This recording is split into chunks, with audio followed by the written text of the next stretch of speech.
A little girl was left inside a locked SUV. No documents. No one called her by name. Dozens walked by. No one stopped until Caleb Hayes, a quiet veteran just home, shattered the glass and carried her out. He didn't know that single act would begin a long journey, not one that needed a hero, just someone who wouldn't walk away. The air hung still. Sunlight poured down on the little town like a sheet of glass pressed against the ground. August heat, faded sidewalks, a lone cactus drooping at the edge of the gas station, tired under the afternoon shadow. The fresh coffee, 2.49 sign rattled in the fan breeze, its paint nearly all chipped away. Caleb Hayes stood by the old gas pump, still, left hand holding a cup of iced coffee, right hand pulling a thin receipt from the machine. Sweat ran down his back, stopping at the edge of his faded work shirt tucked into his belt. He'd been back for 2 weeks, no welcome, no one waiting.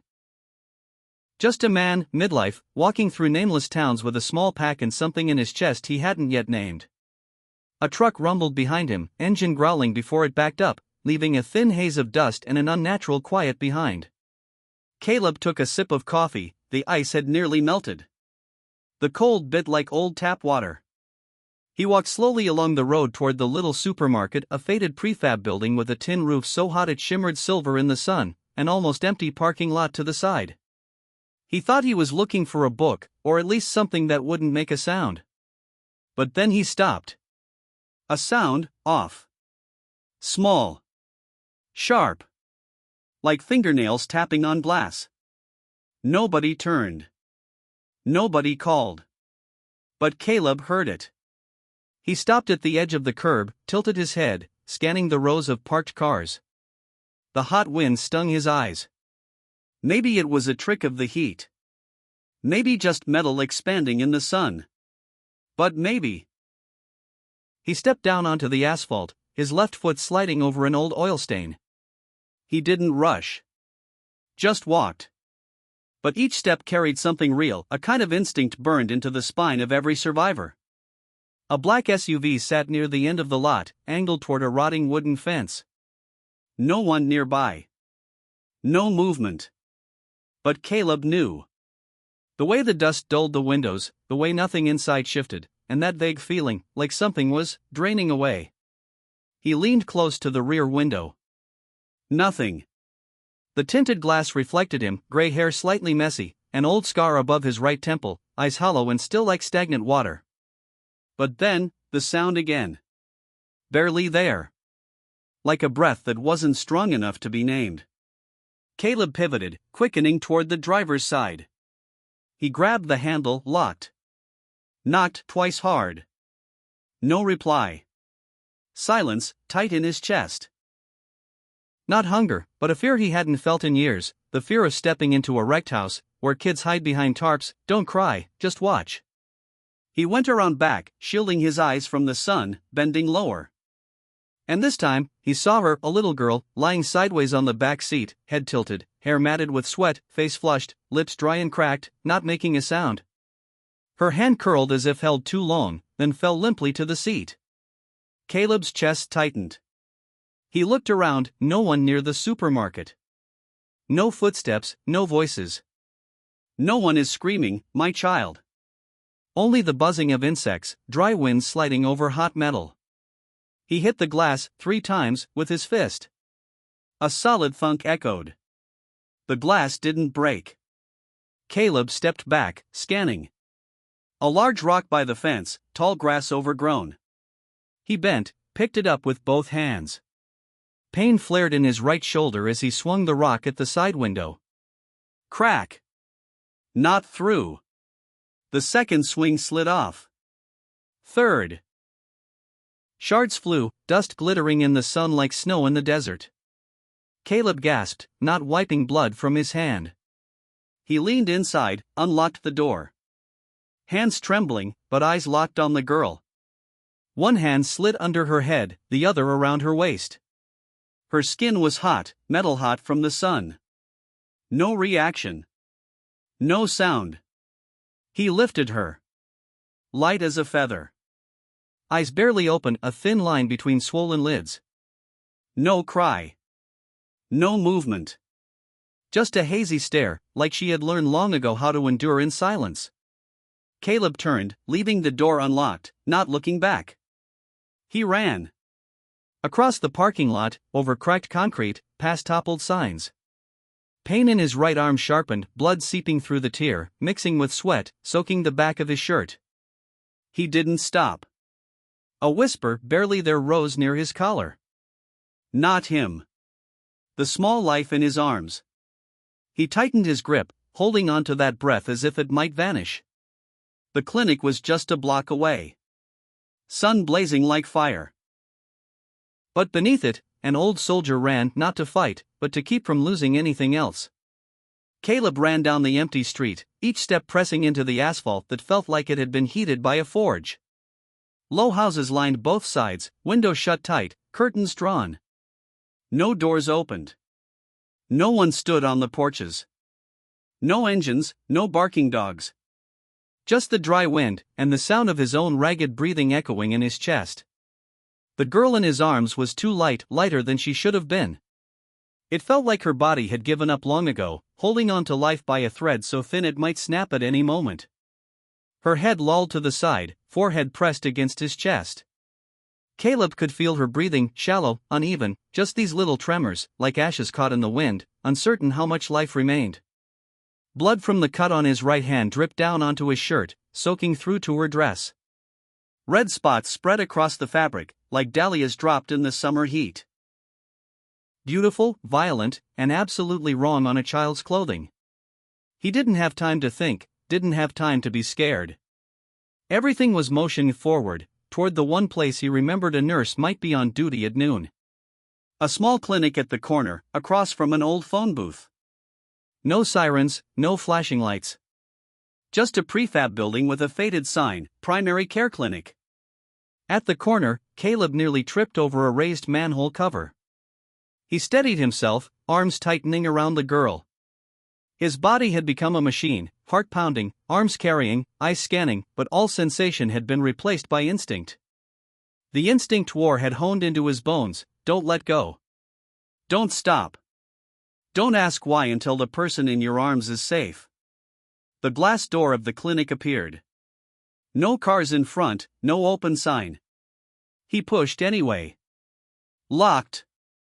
He rapped hard. Then slammed. Once. Twice. The girl's breathing hitched, a tiny whimper barely there. From her lips, and his shoulders tensed automatically. No time left. He couldn't wait. He stepped back, lowered his right shoulder, and drove into the door with all his strength, like it was the last barrier between him and life itself. A loud thunk echoed, glass didn't break, but the frame shuddered. Pain shot up his shoulder, but the door shifted slightly. He hit again. This time, the latch popped. The door creaked open. Inside, the weak hum of fluorescent lights, the smell of disinfectant mixed with the old leather of chairs. No one at the desk. No one in the waiting room. Caleb bolted down the left hallway, recalling from his fuzzy memory of a visit a month ago, the first treatment room, a bed, water. He laid the girl down. Her face was flushed, lips trembling in tiny spasms. Breathing short, uneven. Caleb rifled through the medical cabinet, didn't really know what he was looking for, just something cold, something that could bring her temperature down. He found a bottle of saline, opened it, soaked a cloth, and began wiping her forehead, neck, wrists, and the soles of her tiny feet, the same spots combat medics had drilled into him over years of service when nothing else would work. And in that moment, while he dabbed at her small ankle, he saw it. A mark. A faint purple circle around her ankle. Not deep, but clear. Not fresh, but not old. Like the kind left by a plastic zip tie, the kind used for securing cargo. Caleb froze. His hand hovered in the air. Pain from the cut in his hand flared sharply now, reminding him that this wasn't a dream. He bent closer, turned her foot over, more tiny marks, like pinpricks. Mosquito bites, maybe. Or maybe something else. He sank onto the chair next to the bed. Breath slowing. Back against the wall. Head bowed toward his knees.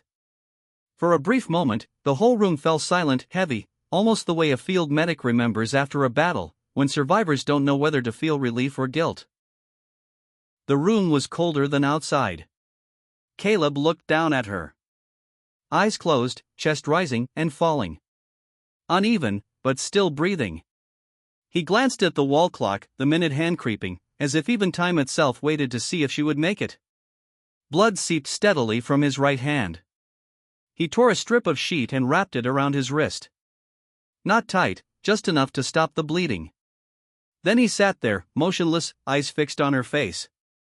And in that quiet instant, the old memories came rushing back like a night wind, the image of a child in a bombed outhouse in Kandahar, eyes wide, holding a toy car amid the rubble. Caleb closed his eyes. Not from exhaustion, but from fear of remembering too much. A soft noise came, footsteps. Someone had heard the door. Caleb didn't look back. He just rested his hand on the girl's forehead, gentle, as if holding on to a last spark of life. This time, he had no intention of letting go. The sound of wheels rolling across the tile floor pulled Caleb out of the stiffness in his calves. A woman in a white coat walked in, maybe in her 40s, moving with purpose, hair tied back, no makeup. She didn't speak right away. Her eyes swept from Caleb to the child, lingering a little longer when they caught the damp cloth on the girl's forehead, the tiny beads of sweat around her mouth, the dried streaks of blood soaking into the hem of her dress. Caleb stepped back instinctively, like a soldier making way for a field medic. But there was no order, no training, no sequence of actions for this exact moment. He just knew he couldn't do anything but stand there. The woman didn't look at him, didn't ask a single question. She went straight to checking the child's vitals, pulse, temperature, pupils. Each movement was deliberate, steady, precise, no time for soft touches or reassurance. From the medical bag she carried, she pulled out an 4-set, snapped it into place on the stand with quick, practiced hands. In the quiet room, the tiny clink of the drip hitting the tube sounded louder than it should have, like glass in a house too still. Caleb watched every motion, throat dry. She inserted the needle into the girl's arm, then took another cool cloth and dabbed her neck and underarms, eyes following every little twitch and breath. No one spoke. There was no need. Silence was the easiest thing to breathe right then. Finally, the woman looked up at Caleb. The first words she spoke weren't "Who are you?" or "What happened?" They were almost silent, held in the way her eyes studied his hands. "Let me see your hand," she said, low, measured, like a nurse used to working alone. Caleb held it out, palm cut in a long line from breaking the glass. The blood had clotted, but the swelling was obvious. She had him sit, tore open a sterile bandage, cleaned the wound with alcohol. He didn't flinch, didn't blink. Not because it didn't hurt, because it didn't matter anymore. "How old is she?" she asked, dabbing and wrapping. Caleb shook his head. "I don't know. I just heard the banging. In the car. Door locked." She didn't react.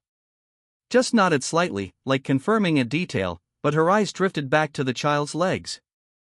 "Did you notice anything else?" She was alone.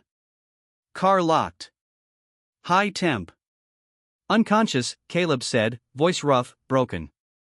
I didn't see anyone around." She paused, finally meeting his gaze fully, longer this time. "Do you know her name?" "No."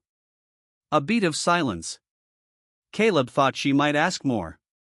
But instead, she stood, moved to her desk, jotted down a few notes carefully. Then she opened a lower drawer and pulled out a medical camera. He wasn't used to seeing these outside of war zones, used to document injuries. But now, it was aimed at the hands and feet of a child with no name. She didn't blink as she photographed methodically. Ankle, wrist, neck, places easily overlooked but telling more than words ever could. When she finished, she returned to the desk, opened a new file, patient name, Jane Doe. Caleb looked at the words. A temporary name, for people without names. For the ones left behind. As she wrote, her pen lingered on, accompanied by. She glanced at him. "Your name?" "Caleb Hayes." She nodded, wrote it down. No questions. No more. The room sank into silence again. Just the drip hitting in quiet beats. A ceiling fan creaked overhead. The fluorescent lights cast a cold greenish glow across the girl's skin. Caleb walked back to the bed. Didn't touch her. Just stood there. Watching. Breathing soft. Something stirred in him, not anger, not pity. Something unfamiliar, a quiet unease, the kind you feel when you brush against a wound deeper than the surface. He looked down at her legs. The purple marks. Couldn't be from a fall. "What's wrong with her?" he asked, voice low, rough. The doctor didn't answer immediately. She closed the file, put down the pen, and came closer. Her eyes no longer distant, just cautious, weighing how much to say. "These marks aren't from one fall," she said slowly. "I can't make a full conclusion yet. But this isn't an accident." Caleb swallowed hard. Chest tight. Didn't ask more. Didn't have the right. "I'll contact Child Protective Services," she said, calm, steady. "And the local police. But since it's the weekend, it'll take time. In the meantime." She hesitated, then continued. "I need you to stay here." Caleb nodded. No reason to leave. No place to go. The doctor left, leaving the white, quiet room behind, just a man standing guard beside a nameless child. And in that stillness, the ticking clock on the wall sounded louder than a heartbeat. The gray plastic chairs were lined up along the scuffed hallway, pressed against walls streaked with peeling white paint. Caleb sat there, elbows on his knees, hands interlaced. His left hand wrapped in white gauze, layers upon layers over cuts that still throbbed quietly. Inside the room, the 4-drip clicked slowly, like some old clock counting down, but out here in the hall, time felt frozen. No voices. No footsteps. Just sunlight pouring down from a high window, streaking across the worn tile floor. Caleb stared at a spot on the floor that didn't really exist. His eyes were dry, but inside, he was tired. Not tired in his muscles, but deep down in his bones, where memory slept, waiting for a crack to slip back in. And now they had. He closed his eyes, but there was no darkness.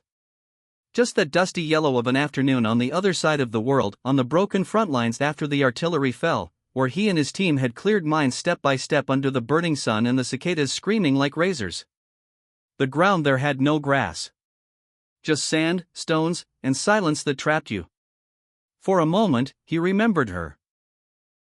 The little girl, 9 or 10, curly hair tangled, shoulders in a worn shirt, standing next to a dog killed in the blast.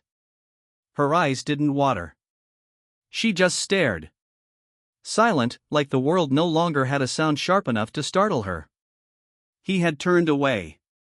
Didn't know why, maybe duty, maybe fear of meeting eyes like that. Or maybe simply, he didn't know what to do. And in the army, nobody teaches you what to do with quiet kids beside heaps of rubble. Back then, he thought he could forget. One more week, a month, or a flight home, everything would be tucked away in a locked corner, along with his badge and notebook. But now, the image of the girl in the SUV, dry lips, red marks on her wrist, pushed him right back into that locked-away memory. And he knew, this wasn't random. His hands clenched. Fingernails pressed into the white gauze. He didn't know the girl's name. Didn't know why she was there. Didn't know why nobody had seen, nobody had heard the faint knocking from inside the car. But he knew one thing, this time, he hadn't looked away. He had smashed the glass. And that changed something. The door at the end of the hall opened. An old woman rolled past in a wheelchair, eyes downcast, not stopping. Caleb didn't look up. He just breathed slow, each inhale a lesson in being human again. His back rested lightly against the wall, but his body stayed tense, waiting for a signal that would never come. Above, a crooked digital clock blinked, 1:27 p.m. A beep came from the 4 in the girls' room, short and solitary. Caleb followed the sound with his eyes, as if they could see through the wall. He wondered if she was awake yet. If she called for anyone. If she cried. And if she did, would she call his name, the one he once couldn't protect? Back on the front lines, she hadn't said a word. Just like now. But this time, he saw. He wasn't just the man walking past anymore. Caleb stood and moved closer to the door, but didn't touch the handle. He just stood there. Close enough to hear the drip, far enough not to break the quiet space the doctor had made for the child. A nurse passed by, glanced at him, then gave a slight nod. No one asked why he was there. No one demanded his credentials. In places like this, being quietly present is answer enough. He returned to the chair and sat down again. This time, he pulled a small object from his pocket, a battered silver coin, bent along the edge. He had carried it on every deployment, not for luck, but to remember that some things, even flawed, could still hold light. He twirled the coin slowly in his palm. A small, deliberate motion, like the breathing of someone learning to step across his old boundaries. Outside, the sunlight had begun to change. The streaks on the hallway floor lengthened and softened. A faint groan came from the room inside, not clear if dream or waking. Caleb lifted his head, hand frozen mid-motion. He didn't go in. But he didn't leave. Inside him, a resolve was quietly taking shape. No noise, no announcements. Just, this time, he would stay. No matter how long. No one had asked him to.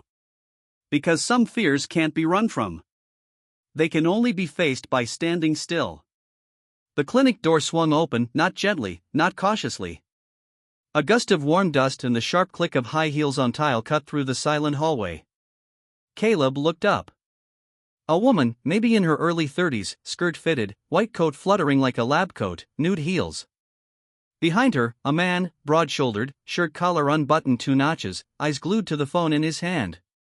They moved as if this was a place they knew, or thought they should. "We're the parents," the woman said, loud enough to need no introduction. Her voice steady, just sharp enough to sound like she was addressing someone who'd caused trouble. Caleb said nothing. Still sitting in the same chair. Hands resting on his knees, fingers wrapped around the silver coin out of habit. The white gauze on his hand was stained a dull brown at the edges. The woman's eyes flicked toward him, a trace of irritation there, then quickly away, as if Caleb were a smudge on white tile she didn't want to step on.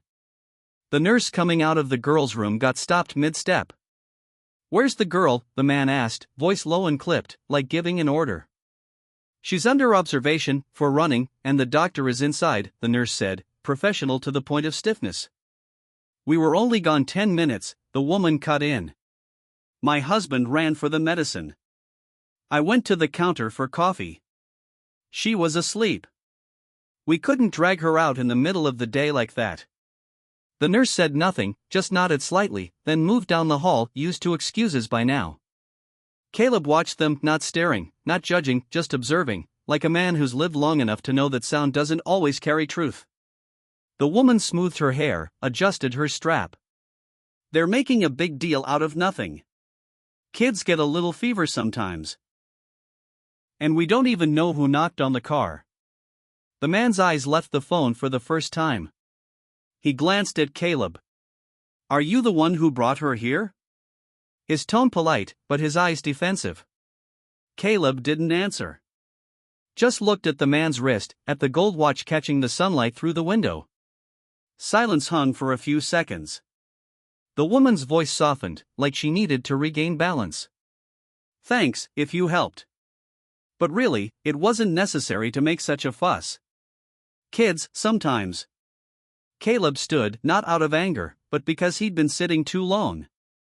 His knees cracked softly, the gauze on his hand pressed into the old cut, sending a sharp pulse up his arm. The man took half a step back. Caleb didn't step forward. He just went to the doorway and stood there, looking outside. The sun was still bright, but it had dulled a bit, afternoon light instead of harsh midday. The wind blew across the parking lot, lifting dust in little spirals where the SUV had been parked. He remembered her in the car. Sweat plastered her hair to her forehead, cheeks flushed red, small hands scraping at the glass, looking for some sound to get out. No name tag, no allergy wristband, no sign that anyone cared. And now, these self-proclaimed parents were lecturing about coffee, the pharmacy, and reasons. The clinic door opened again. Dr. Rachel stepped out, face blank. She's asleep. We need to keep her here for the next 24 hours. Signs of heat shock and dehydration. Also, some bruises, both old and new, on her hands and ankles. The woman stepped forward quickly. Doctor, actually, we could take her home. It's close. We can care for her. Rachel shook her head gently. Not yet. She needs quiet. And the social worker will be by. The man exhaled sharply, muttered something under his breath. Caleb didn't look at them anymore. He just looked up at the sky. Midday sky over the Midwest, pure, without a cloud. But inside him, a quiet storm had risen from somewhere behind his head. A nameless place where "I haven't done anything wrong" becomes a shield for things no one wants to see clearly. He knew that look. Seen it in refugee camps, kids carried out in trembling arms, returned by people excellent at saying, "It's just circumstances." And sometimes, circumstances are the way people choose to make themselves victims instead of taking responsibility. A light wind passed through, carrying the smell of sanitizer and the steady drip of IVs. It didn't cool the hallway, but it reminded Caleb that staying was the right choice. He said nothing more. No reaction. No interference. But he didn't leave. He went back to his chair, sat down. Eyes no longer following anyone. He just looked straight ahead, as if the quiet presence of himself was enough to form a buffer between the sleeping child and the excuses crowding in. And in that silence, one thing was clear. This time, he would stay. The glass door at the end of the hall opened. No sirens. No crackling radios. No dramatic footsteps pounding the tile like you see in the movies. Just one figure stepped in, tall, slightly hunched, wearing a worn brown coat, a low-brimmed hat, a thin envelope held in hand like he was just dropping paperwork off at some office. He didn't go straight to the patient's room. He paused at the reception desk, muttering a few words. The nurse nodded, gesturing subtly toward the left hallway, where Caleb still sat and the so-called parents were still arguing with Dr. Rachel. Nobody noticed him until he spoke. "Delaney, county investigator," he said, soft, like wind sneaking through a cracked window. No immediate response. Not because they didn't hear, but because they couldn't react fast enough. The woman turned first, lips parting as if to ask, "Who called you here?" Then froze when she met Delaney's eyes. Not stern, not threatening, just calm enough to make it clear. Now was not the time to argue. "Where's the girl?" he asked, no badge drawn, no notebook opened. Rachel nodded, stepping forward. "Room 3. She's on 4. Still semi-conscious." Delaney didn't nod, didn't change expression. He simply pulled a pre-printed sheet from his coat pocket, holding it up at chest level, enough for Rachel and the woman to see. "Temporary guardianship suspended." The last 3 words hit the tile floor in silence, heavy as stone. The man jerked back, eyes wide. What does that mean?" Delaney didn't answer. He glanced at Rachel. "Has social services arrived?" "They're on their way. I called as soon as I noticed the signs." The woman's voice rose. "We're the parents. Nobody has the right." Delaney still didn't turn. He muttered under his breath, "We're following procedure. You can call a lawyer." Caleb stayed seated. Nobody noticed, but his eyes softened slightly. Not sadness, but that loosening of tension, like a bowstring held taut for too long finally released, even though the arrow hadn't flown. Rachel moved to stand beside him, silent. No hand on the shoulder, no words, just standing there, a companion, not a doctor. She'd taken off her white coat, now only the light blue shirt, slightly wrinkled. Caleb looked at her, eyes falling on the faint red mark on her sleeve, maybe a bruise from being pulled. He didn't ask. They just looked at each other like two people who'd passed through the same storm, no names needed.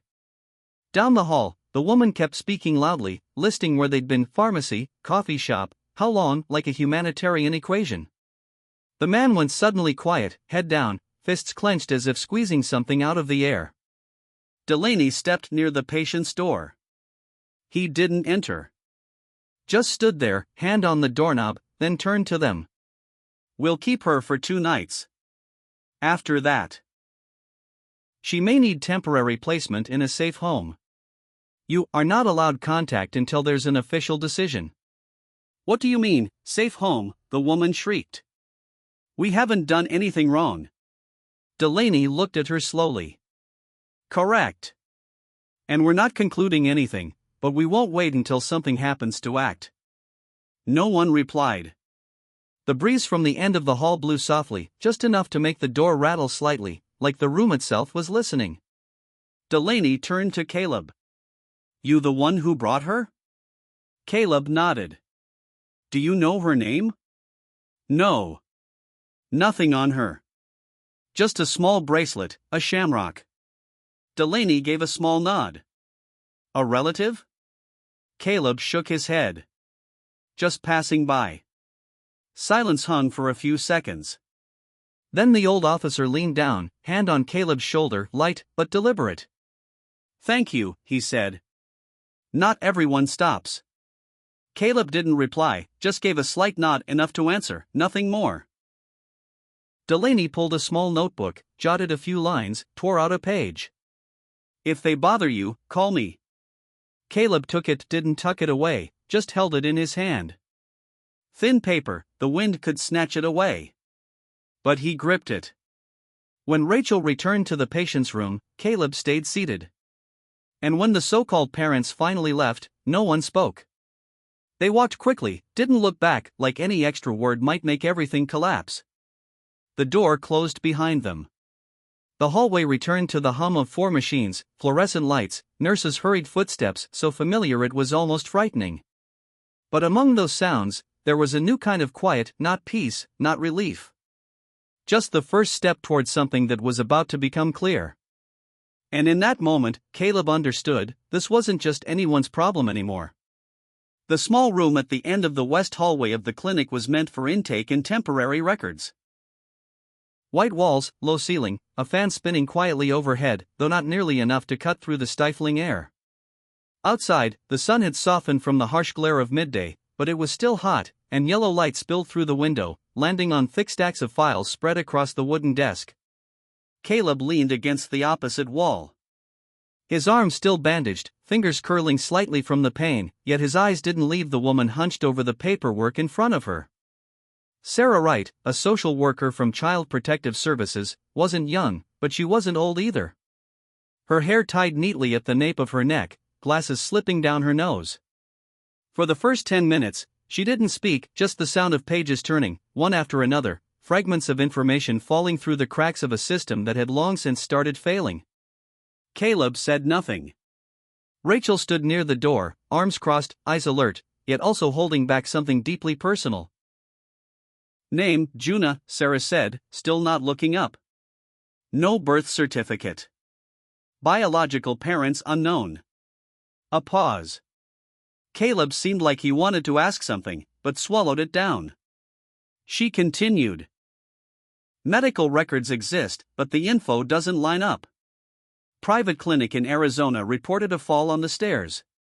But X-ray records come from a clinic in New Mexico. Same month. Reason, fell off a bicycle. Same guardian name. Different address. No insurance number. No proof of coverage." She stopped, handing Rachel a folded piece of paper.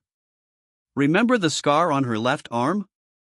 Here's a photo from 3 months ago, from an internal report, scald burn. File marked reviewed but no signature." Rachel unfolded it. Her eyes darkened. Caleb glanced quickly. A red streak ran from wrist to elbow, healed but uneven. In the photo, Juna was sleeping, head turned to the side, face drained of energy. A stuffed animal tucked into her hand, maybe to comfort, maybe to cover.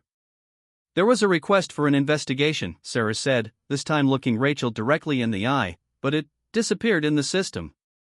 Caleb asked softly, "Who filed it?" "Anonymous," Sarah replied. Could have been a nurse, a neighbor, someone who just couldn't take it anymore.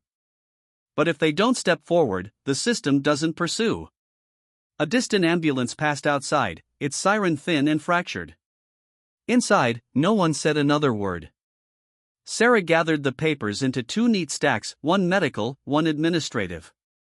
In the process, a yellow envelope slipped from the middle of the files. She picked it up, opened it, and inside were 2 cash receipts for hospital bills.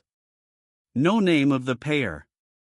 Just one line, carefully written at the bottom: "Do not send invoice home." Sarah tapped the pen lightly on the desk edge. "Caleb," she said, without formality, without coldness. "You were there when you found her?" He nodded. "How did she look?" "Not physically, her eyes." He hesitated. Not because he couldn't remember, but because he remembered too well. Those eyes. Not quite pleading, but like they'd been trained to expect no one would answer. No panic, no tears, just the look of someone who had learned to shrink down.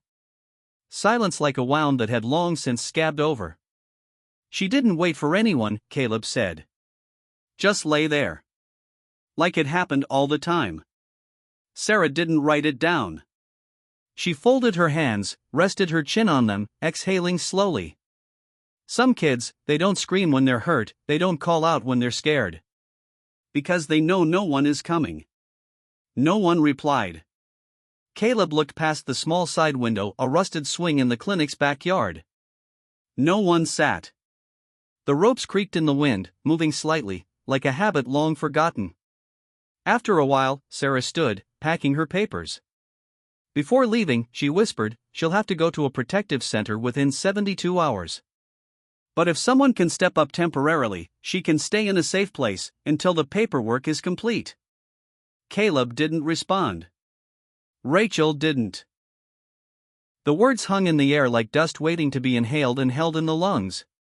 When Sarah stepped out, Caleb stayed, eyes fixed outside, hand brushing the bandage. One side of his cheek still had a dried scratch. But deeper than that, there was a scar without shape somewhere between memory and choice. And now, it was stirring awake. In the quiet. In the lines written louder than any scream, because they were born of indifference.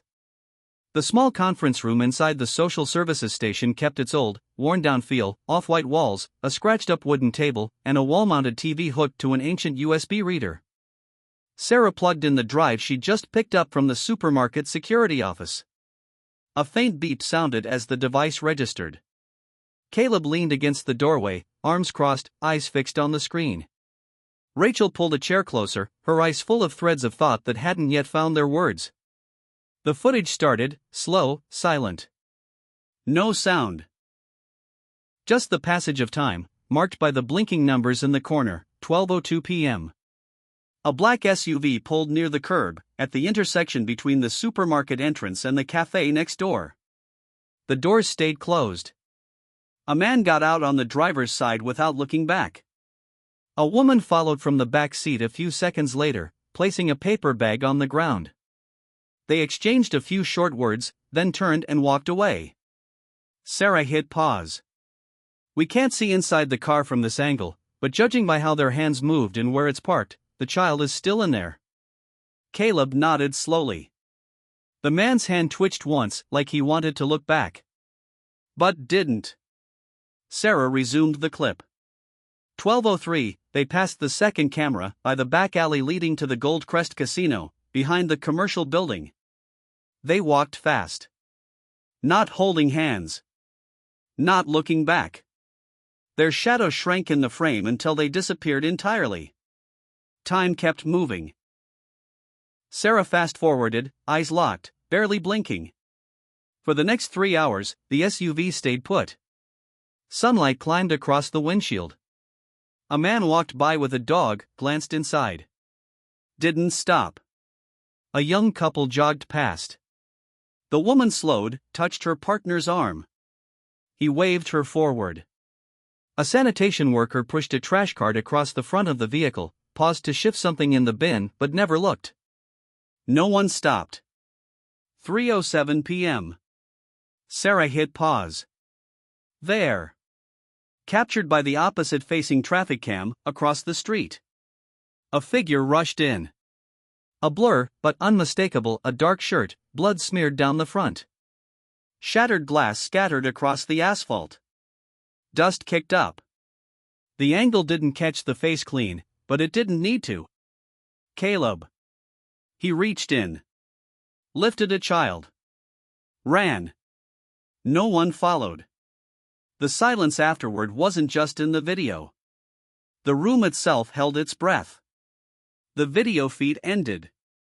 The screen went black. Sarah stood slowly. Crossed the room.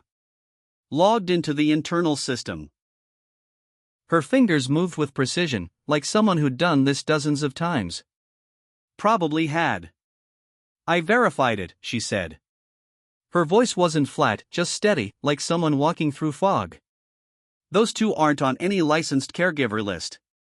No legal custody. No guardianship papers. For now, we've listed the child as Eden Hayes. Rachel lifted her gaze. Why Eden? Sarah hesitated. She looked down at her hand, resting on the desk beside the mouse pad.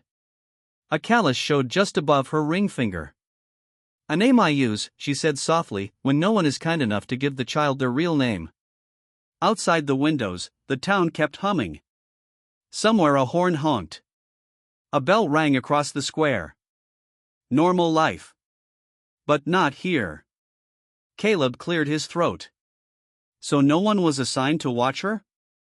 Sarah shook her head. They went into the casino. Swipe log confirms, 12:05 p.m. They didn't exit until 3:10. 3 hours, 5 minutes. No one left contact info. No thermal alert sensor inside the car. No notes, no bottles, no windows cracked. Rachel leaned back in her chair. Fingers pressed lightly against her collarbone. Her lab coat folded at the cuffs. If Caleb hadn't been there.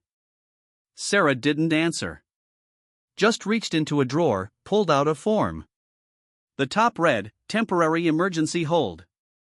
She signed it with quiet authority. The pen scratched softly across the page. Caleb stared at the form. Any charges? He asked. Not hopeful.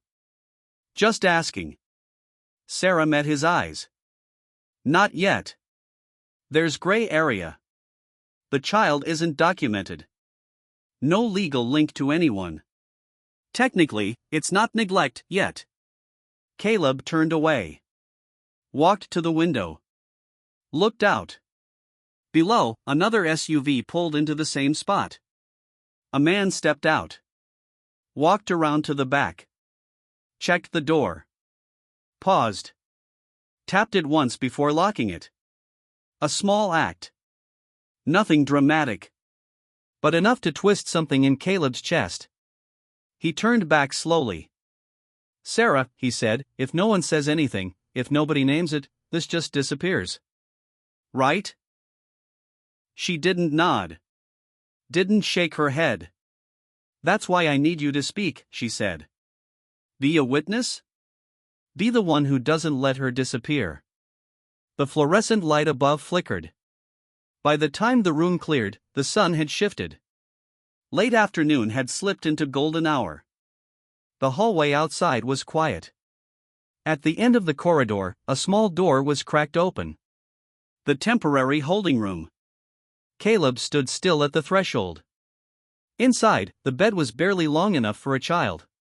But Eden slept, knees tucked, 1 foot out from under the blanket.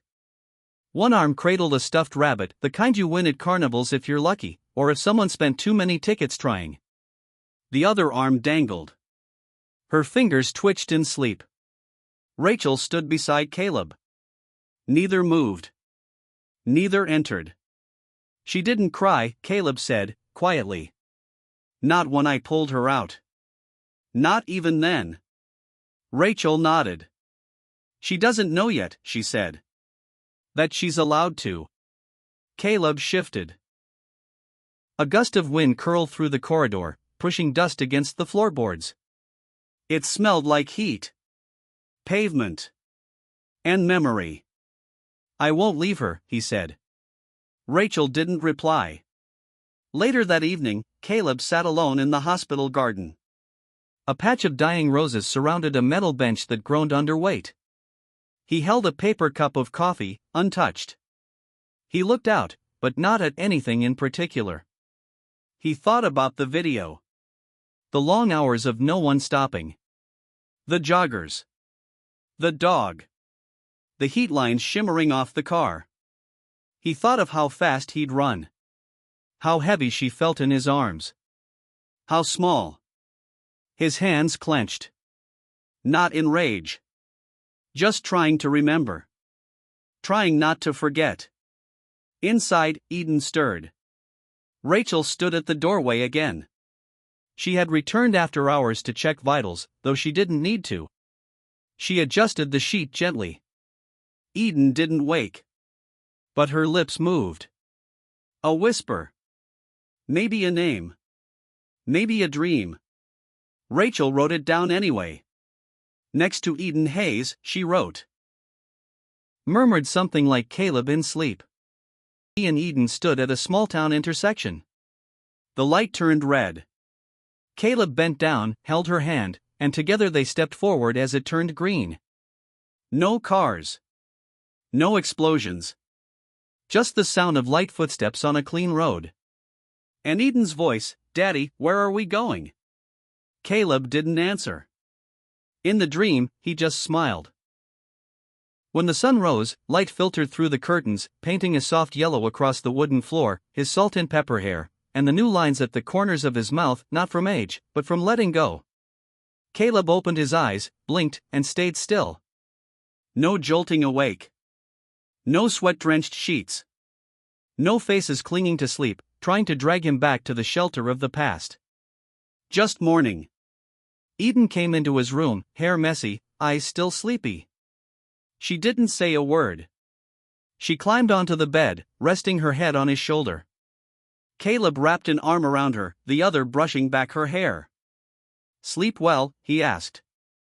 "Yeah," Eden said, "I dreamed I ate the biggest ice cream in the world." "Was it good?" "Good.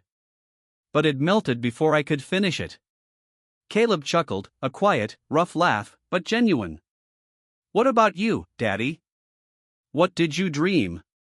Eden asked, eyes still closed. He paused, then said, "I dreamed you held my hand crossing the street." Eden said nothing after that. But her fingers gripped his shirt like she wanted that dream to last forever. After breakfast, strawberry yogurt for Eden, black coffee for Caleb, they sat on the porch. The grass was still wet with dew, the sunlight not strong enough to dry it. Eden swung her legs, drawing lines in the dirt with a stick.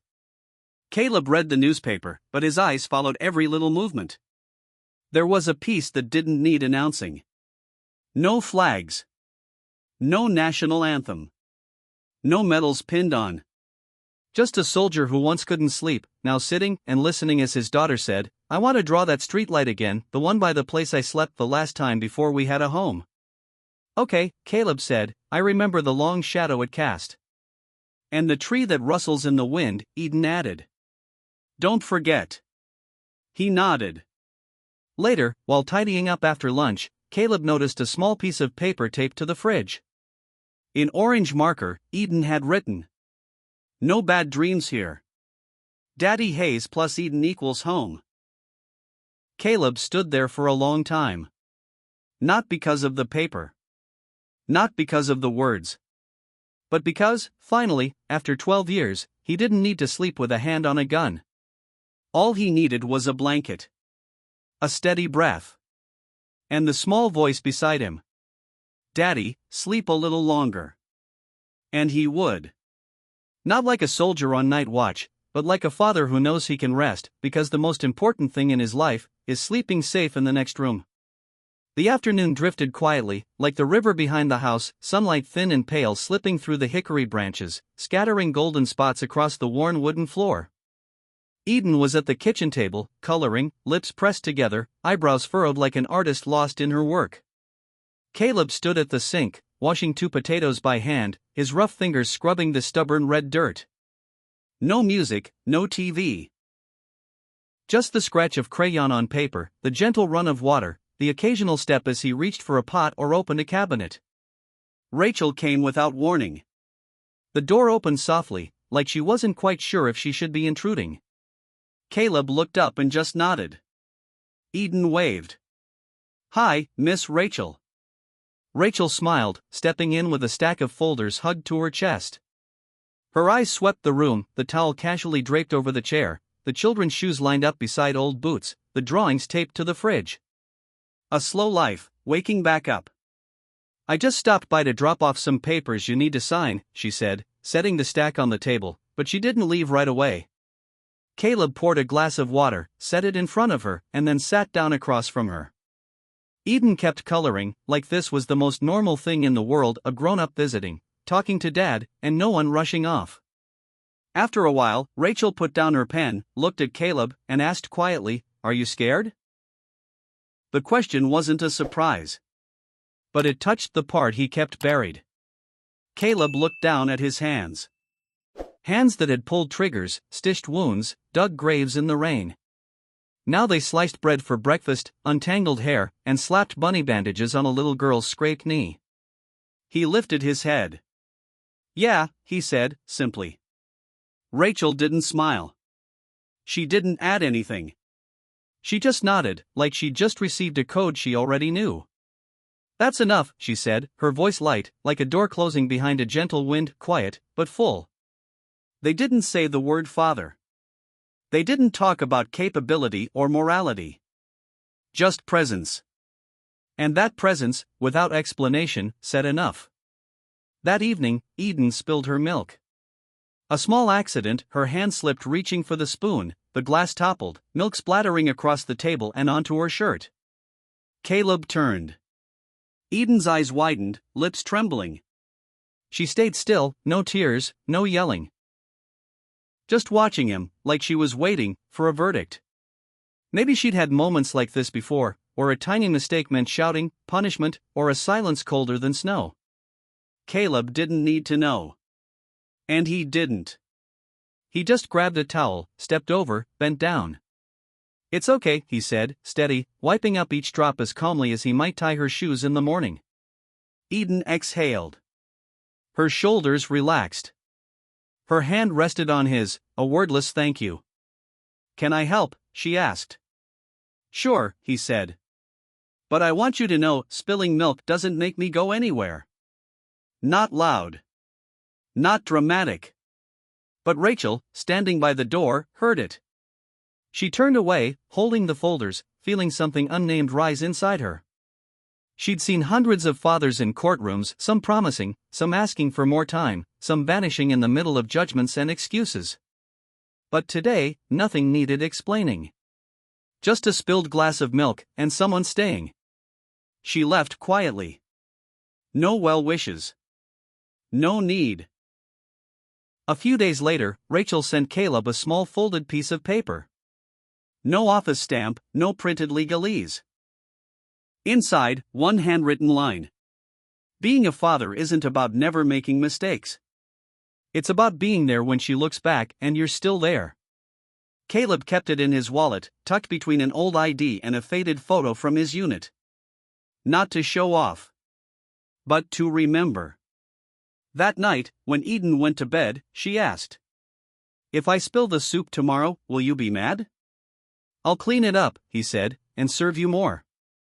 "I love you," she whispered, burying her face in the pillow. Caleb didn't answer. He just sat there, hand resting on the blanket, rising and falling with steady breaths.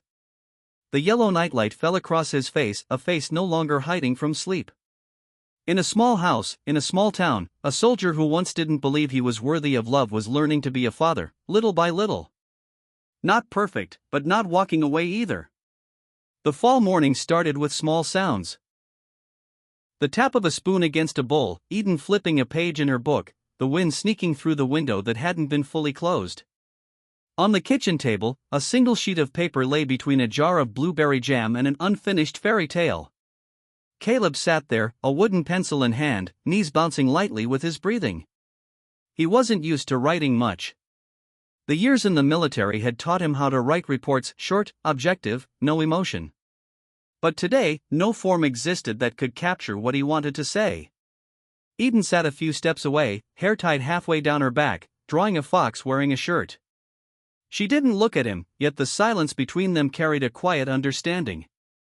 It was like they were sharing a story, each holding a half, and the half Caleb was about to write would complete it. He set the pencil to the blank page.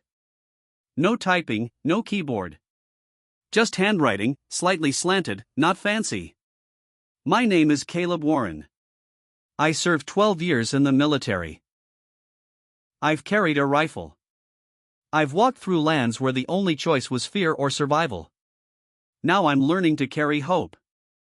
I have no special medals. But I have a small cup she likes to drink milk from. I can make bread with less burn than last time. I remember the color of her favorite blanket, the one with the bear sitting on it. I have hurt people because of duty. Now I just want to learn how not to hurt a child out of impatience. I'm not a great man. But I stay. If the law needs a signature to call this a family, then I sign. And if Eden needs a name to move forward, I will be that name. He finished the letter slowly, his hand cramping a little, but he didn't rush. When he looked up, Eden had stopped drawing. She was watching him now, quietly, as if she knew. He smiled, folding the page in half. "What are you writing?" she asked. "Just something to help us stay together," he said. "Forever?" He nodded. Eden didn't say anything more. She walked over, climbed into his lap without a word, and laid her head on his chest. Outside, the wind picked up slightly. The sky was pale blue, the kind that makes you think maybe, just maybe, things can last. And in that moment, Caleb didn't think about war, or courtrooms, or what tomorrow might bring. He just thought about how the weight of a small child against your chest could anchor a man in place, more than any oath, more than any uniform. And he stayed. He stayed. There was no persuasive paragraph, no boasting, no explanation. Caleb folded the paper in half, slipped it into an envelope, sealed it with the glue he usually used when Eden tore her drawings by accident. He didn't ask Eden to sign. No photos, no posts online. Just a walk to the small-town post office, the same shoes he wore the last day he left the base, still good, though the soles were worn. The woman at the counter was the oldest in the row of shops. She knew every person in town by name. Caleb handed her the envelope. She didn't ask any questions. She waited, stamped it, and just before handing back the receipt, she said, "I hope it brings good news." Caleb nodded. "No thank you." But his eyes were enough for her to understand peace of mind is hard to come by, and he was taking it one step at a time. A few days later, on a cloudy afternoon, the wooden mailbox at the porch clicked. Eden ran out, lifted the lid. Inside was a white envelope, typed from the Child Services office. Caleb took it. He didn't open it right away. He sat on the porch steps, Eden on his lap, and slowly unfolded the paper. Inside was just one sheet. Not long. No red seals, no orders. Just a plain page with neat typewritten words. And at the bottom, a soft line of handwriting, not machine-made, written by Sarah herself. Eden has someone she calls by name. And more importantly, she knows how to call someone Dad. Caleb put the paper down, still holding Eden. She didn't ask questions. She leaned against him, eyes half closed, as if being safe was enough. The breeze stirred the paper, but he held onto it, folded it into quarters, slipped it into his breast pocket.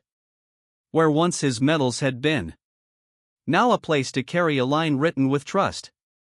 That night, Caleb added to the leather notebook he had started the first days with Eden. Not a diary. Just scattered notes. Eden hates raw carrots, but will eat them with sour sauce. When she can't sleep, she draws paths to the moon. Today she called it our home for the first time, not your house. The only things to carry, a soft towel, cough medicine, and enough patience. He underlined the last line, closed the notebook. Outside, the night wind whispered. The yellow light from Eden's room spilled into the hallway, where small rain-soaked shoes sat neatly on an old towel. No one in that house was perfect. But everyone was learning. And learning what family really means. Not who's the best, but who doesn't turn away, even when they could. Sunday morning came quietly to the town's little park. Only a few early leaves lay still on the brick paths, and the young maples were just starting to turn a soft gold. A breeze tugged at the hem of Eden's purple dress, and she held it over her stomach. Nearby, the neighbor's little dog scampered over, wagging its tail, and settled under the bench, resting its head on her legs like it had done every day since he arrived. Caleb sat beside her, a book open in his hands, though his eyes weren't on the words. Every so often he glanced at Eden, watching her color a picture with colored pencils, a little house, a man with a flecked beard holding a child's hand, the sun hanging high above, tiny footprints stretching beyond the doorway. It was a morning like any other. Nobody recognized them. Nobody knew that just a few months ago, a man had slept in an old van, and a little girl had curled up under a streetlight in a parking lot. Nobody needed to know. Caleb hadn't worn his uniform since the day he brought Eden home. It sat folded in the closet, a memory he didn't need to hide but didn't want to carry every day either. Now, mornings like this were the reward: no watches to keep, no readiness checks, no sudden flinches at strange sounds. Eden often spoke to herself while she drew, not really to anyone, just whispers to her own thoughts. Today she said, "I dreamed that our house grew flowers. But not the kind outside the store. Flowers from the sofa, under the sink, even on the roof." Caleb nodded. "Sounds like our house needs more color." "Not color," Eden giggled. "Something alive." He said nothing, just looked at her as if he'd learned something new about the world. He remembered the first time Eden called him Daddy Hayes while Rachel was visiting. Not everyone gets to be called that, not because they aren't worthy, but because they've never stayed long enough. The sun rose higher. A gentle breeze shifted.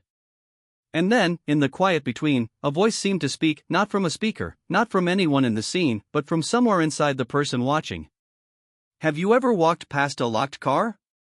Seen a small hand reach out through the window, a silent plea no one hears?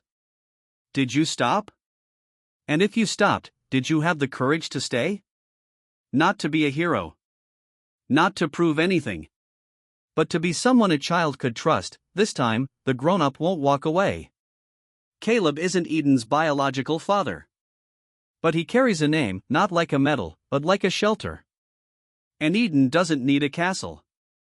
She just needs someone to come back right when it matters. We can't save the world.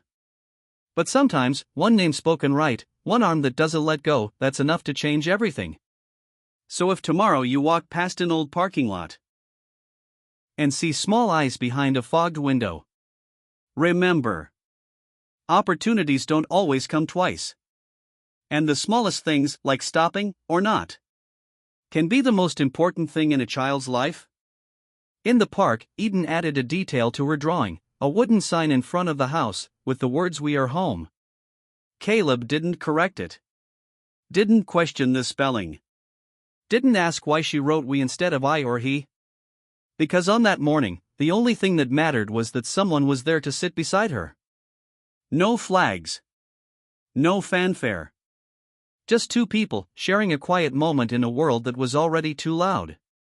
When Eden folded the picture and tucked it into her backpack, she asked, "Can I take it home, Daddy?" "Yeah," Caleb said. "Take it home to put on the fridge." "No," Eden shook her head. "I want to keep it in the memory box. The one you gave me that day." Caleb nodded, pressing his lips together, as if to hold something in his eyes that shouldn't break. They stood up.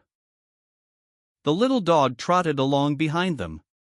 Far off, the park sign caught the sunlight, sparkling like an unsaid message. The story ends here, but not really. Because out there are still locked cars. Still little hands reaching that no one sees. Still children waiting for someone who doesn't just walk by. And the question left is for you.